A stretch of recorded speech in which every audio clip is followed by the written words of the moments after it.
Good morning, everyone. I'm Shweta from Guinea's Planet, and welcome to another conversation and research for everyone.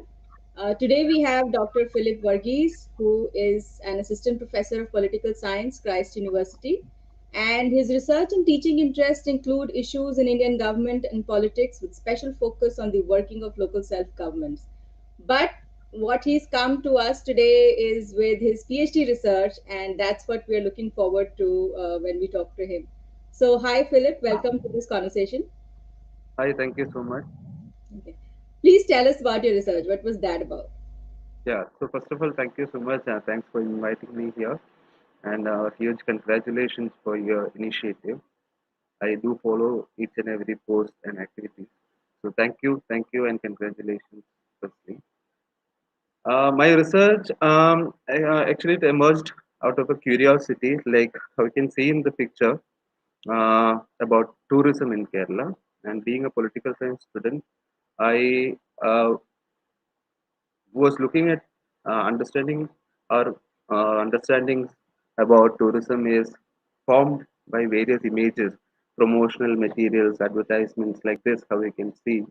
Um, but if you move on to the next picture, next, we also at the same time we see that there is a growing amount of discontent and resistant movements against tourism also in Kerala. So that I this PhD emerged out of the curiosity to see why there is discontent, because we believe tourism as something where a win-win situation for all, and in terms of development, it's one of the key tools for development. As a sector, it is important for the economy. So why there is this series of protest and discontent among people, local people, and not just in Kerala, in many parts of the world, this is coming up.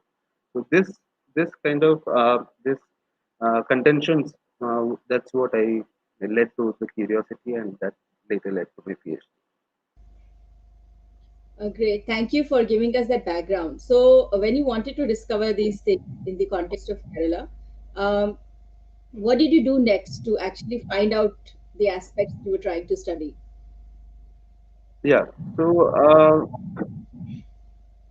first step was actually the reading through reports and materials that is available online and the library. So politics of tourism, as I was talking about, uh, firstly with the narrative that tourism is apolitical and it is a win-win situation. There's very less material on social, cultural, political implications of tourism. So, but then, however, I found many so much material related to that in an NGO in Bangalore, which is called Equation. They study the impact of tourism, and that was a starting point from where I was able to collect material and then focus on what is on those questions I was able to pin down to study later. Okay. Yeah, And what did you do next? yeah. So next was coming to formulating the questions. What really I wanted to study. So as I said earlier, it's a political approach to tourism, and saying tourism leads to development wherever there is uneven or underdevelopment that is existing. Uh, Push for tourism is the key solution. That kind of an approach led me to study Kerala. Uh, Destinations or two regions I wanted to study, and that is one is Wayanad, Vythiri in Wayanad district, and another one Kumbalangi in Ernakulam district. So the questions I focused here is that I wanted to explore the issues and concerns of the community, the local people, with regard to decision making process, and that is related to tourism development. So second one, investigate the possibilities of holistic development, whether it is possible through tourism. And as I said earlier, when there was this resistance and protest movements that was happening, uh, there is so much uh, reaction from the state government also that was coming, and as a result, there was something known as responsible tourism initiative that the government introduced.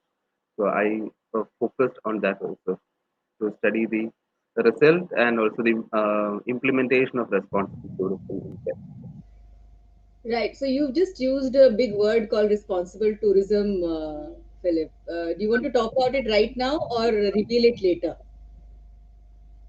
I can just talk about it. It's a theoretical concept which aims to minimize the socio-economic and cultural cost which is uh, incurred in a tourism destination. So that reduce the impacts and then increase the positive sides of tourism. That is responsible tourism in the theoretical. It's put forth by a person, a scholar by the name Harold Goodwin, and Kerala government has adopted this, and they in fact implemented this. They have a department running in order to get the points of responsible tourism and the key objectives to achieve the key objectives of responsible tourism. They have initiated many activities in the state. Right. So, can you tell us now more about what was your fieldwork like? What did you do? How many people did you meet? And what all happened in there?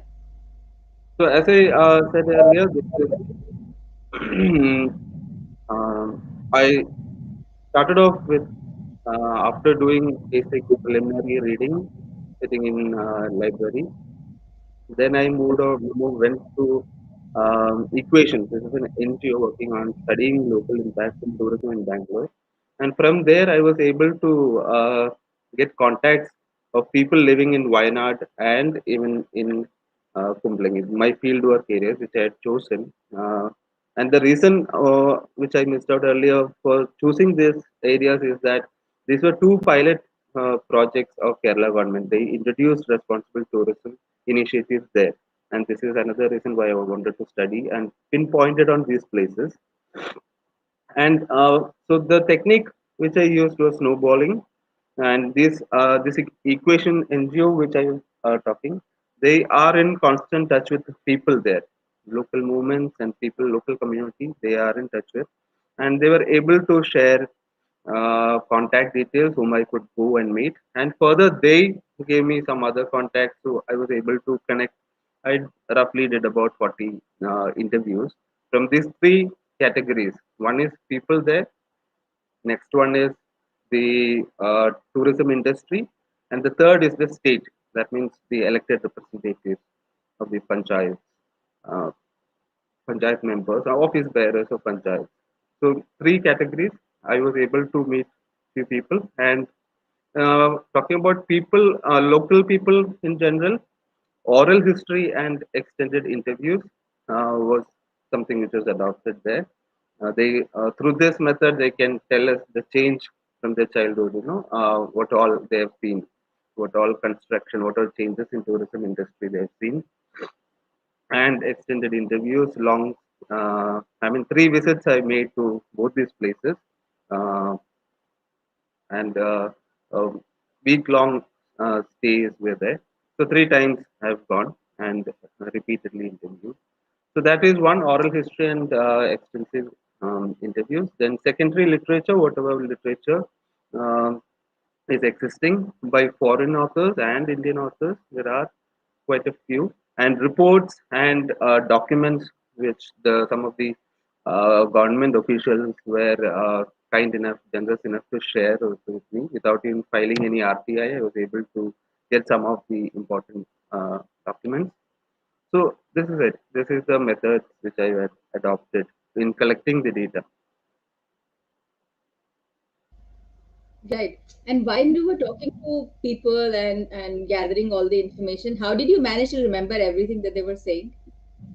So what we do is with their permission, the participants' permission, we usually all of them, the researchers, they try to record it, and later, keeping the key questions or objectives in mind, we, firstly we get it transcribed. It will be in Malayalam since the research was in Kerala. Mostly it was all in Malayalam, so I get it. listen to it and write it down in English so that it becomes easy for you while you write the thesis of the report. So that is how you um, get it transcribed. And later, keeping the key questions and objectives in mind, you thematically arrange them and do the analysis part of it. Okay, so now we're obviously very curious to know as to what were your findings, what emerged in all this research that you did. Yeah, couple of general findings I would say that one is I was also talking about policy here, responsible tourism policy, Kerala state tourism policy. One a major thing what I was able to understand is most of our policies are visitors, focused. How to convert uh, place into a tourism destination, what a tourist should feel like, how it should look like. Now, basically, it's about selling that place, the natural resources, rivers, mountains, hills, and all that, how it can appeal to outside people and how we can make a revenue out of it. So, revenue generation and employment generation are the key here. But at the same time, this is um, so the first thing is that the local people or tourist destination community, their uh, decisions or what they think about their place, this does not find place in the tourism policies. That is one. Then secondly, as I said, the economic revenue generation and employment generation, these uh, arguments, this is very dominant in tourism literature and this sidelines most of other work, social work or cultural impact studies. And it's true that we can say to a certain extent where there are seasons where most of the people get their revenue, alternate income from tourism industry. But how far that is sustainable? Because Kerala also has seen 2014 onwards, the number of tourists who are arriving there that has decreased. So, shifting over to something known as a tourism mode of development or model of development is extremely something I find it unsustainable. And with this COVID Corona, we have seen that one of the major industry to get the setback was tourism industry. So I'm not saying traveling is bad or touring the world is not good. It definitely this is good, but once the moment it takes shape of an industry, then it is almost the same as other industries. Maybe a little lesser harmful, but there are many issues involved here, and this is not been connected or this has not emerged in many of the discourses or Right, policy right. formulation. And that's a very important point for actually all of us, that the way tourism industry and policies are designed, it's more to please the tourists who are coming from the outside and less to please the community who are actually based there and are the backbone of any place, to run. So those are very important things that you just said. What are the other things that you would like to share from your research? Are there other findings that we should know about? Yeah, so one more point I would like to add here when you asked is that decision making is something which I was looking at, and in tourism industries, we also see that most of the decisions are taken at the union level, at the central level, citing that local people have no expertise. They don't know anything about developing a place. And this is precisely the reason that state level and central level decisions are taken and it is implemented without any feedback mechanism. So that this top to bottom kind of approach also is another reason for this resistance of the people. Can I have put a picture there, the last one. Can you just show it to us?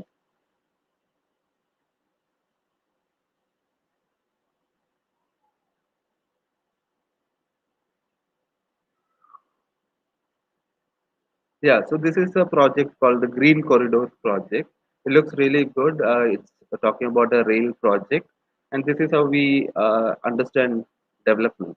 But the implications of what it would have is that it is a line, this is a rail project which will connect northern part of Kerala to southern most part of tip of Kerala connecting all the major tourism destinations. And this is the proposed project.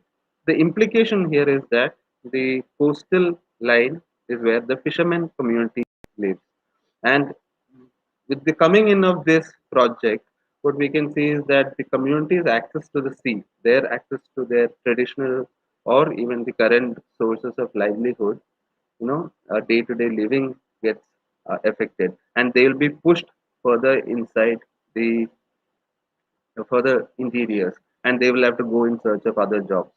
So now we have to understand the meaning of development, keeping these kind of development is not simply just about some construction or project, but it's also keeping human beings at the center of development thinking, and then the holistic, the overall development becomes possible. So yeah. So and yeah, tell me.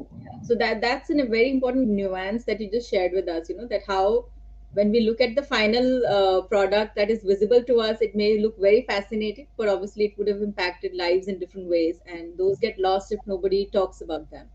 Yeah. Okay, so in your research, did anything emerge that was unexpected for you, like you didn't really expect it but that happened? Yeah, as I said, this responsible tourism initiative, I was initial visits and initial interaction was, I was very impressed with the whole concept and the initiative. But moving further in detail, I was able to understand that the elected representatives, that is the at the local self government level, people, the members or the representatives did not have much idea about what is responsible tourism, because they did not have that power to shape policies in that, because this is coming from the state level. And the coexistence, when there is responsible tourism initiatives, there is mass tourism also happening side by side. There are many destinations opened up, just like how it was earlier, how it is now also, and there is some initiatives in the name of responsible tourism.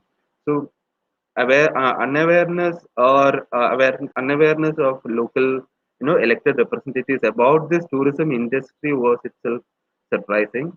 And in fact, one person told me, like, yeah, what your questions you're asking is relevant, we should also be knowing all this information, because it is our place which is so that was something kind of surprising.